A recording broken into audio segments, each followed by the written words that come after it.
warahmatullahi wabarakatuh. Di video kali ini saya akan menjelaskan atau menjawab pertanyaan dari soal mata kuliah etika profesi. Di sini ada 3 pertanyaan. Yang pertama itu soal yang pertama, jelaskan pentingnya etika dalam bisnis dan berikan contoh penerapan di Indonesia. Saya ambil dari kutipan dari Wardah IM Ridwan AA 2022, yaitu penerapan etika bisnis Islam dalam membangun loyalitas pelanggan pada PT Tanjung Abadi JC. Ini diambil dari Jurnal Ekonomi Syariah Indonesia pada halaman 37 sampai 52. Dapat dilihat dari bisnis di Indonesia pada saat ini menunjukkan perkembangan dan kemajuan. Jumlah UMKM pada saat ini setara dengan 99,99%, sedangkan usaha besar hanya mencapai 0,01% dari total unit usaha di Indonesia. Hal ini kemudian berdampak pada timbulnya persaingan yang tidak sehat antar usaha dan banyaknya pengusaha Muslim yang tidak menerapkan etika bisnis Islam dalam menjalankan usaha. Artikel ini bertujuan untuk penerapan etika bisnis Islam pada PT Tanjung Abadi dalam membangun loyalitas pelanggan. Metode penelitian yang digunakan adalah deskriptif kualitatif. Hasil dari penelitian ini menunjukkan bahwa dalam pelaksanaannya, PT Tanjung Abadi telah menjalankan bisnisnya sesuai dengan etika bisnis Islam yang mencakup 5 prinsip etika bisnis Islam. Pelanggan merasa puas dan memberikan kepercayaannya kepada perusahaan sebagai pilihan pertama dalam pembelian barang sejenis. Maka dengan adanya hal ini, penerapan etika bisnis Islam juga turut membangun loyalitas pelanggan terhadap perusahaan. Alasan loyalitas pelanggan tercipta karena adanya hubungan yang harmonis dan dengan landasan kepercayaan antara pelanggan dan perusahaan.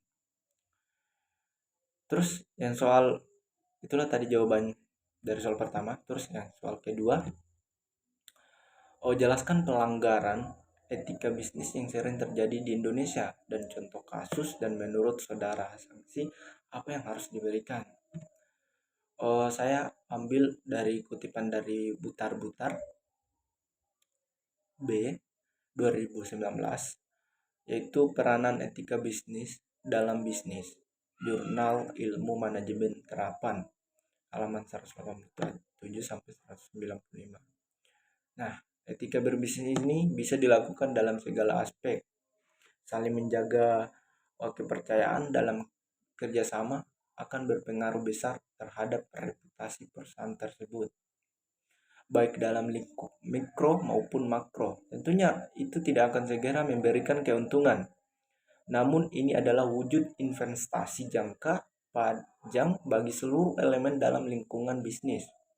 Contoh kasusnya seperti tidak menjaga kepercayaan dalam berbisnis, dan saksi yang harus diberikan adalah memberikan pemahaman agar di dalam berbisnis itu harus saling menjaga kepercayaan. Contohnya tidak pernah berbohong. Itulah jawaban menurut saya dari beberapa kutipan.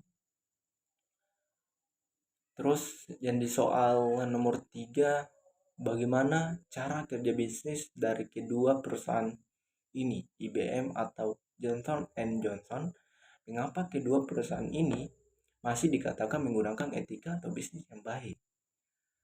Nah, jawaban yang saya ambil ini dikutip dari Purnawanto B pada tahun 2010, yaitu manajemen SDM berbasis proses, Grasindo.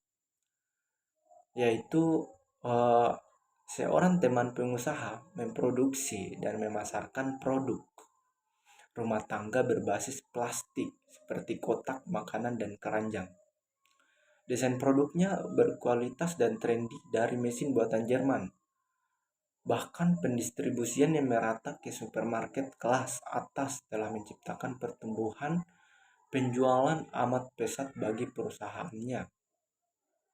Ketika ditanya tentang proses pengelolaan kinerja karyawannya, teman pengusaha ini menjawab, "Saya tidak perlu mengimplementasikan formulir penilaian.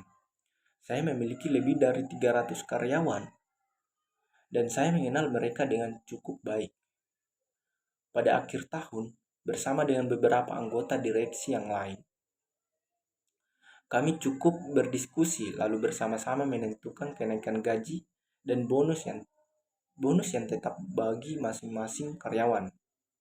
Masih banyak perusahaan di Indonesia yang dikelola dengan gaya intuitif, seperti cerita di atas. Gaya pemikiran era industri mendikte berbagai perusahaan dengan paradigma lama. Keberhasilan perusahaan ditentukan oleh produk yang berkualitas, promosi yang kuat, dan jaringan distribusi yang luas. SDM hanya dianggap sebagai beban biaya yang perlu diminimalisir. Slogan "All most important asset is our people" hanya tinggal slogan. Dalam kenyataannya, semua biaya pengeluaran yang berkaitan dengan karyawan, baik gaji, bonus, maupun pelatihan, dianggap sebagai biaya dalam laporan keuangan laba rugi.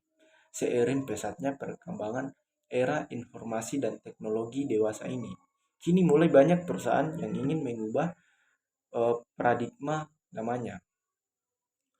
Itulah beberapa jawaban eh, dari saya yang saya ambil dari jurnal-jurnal.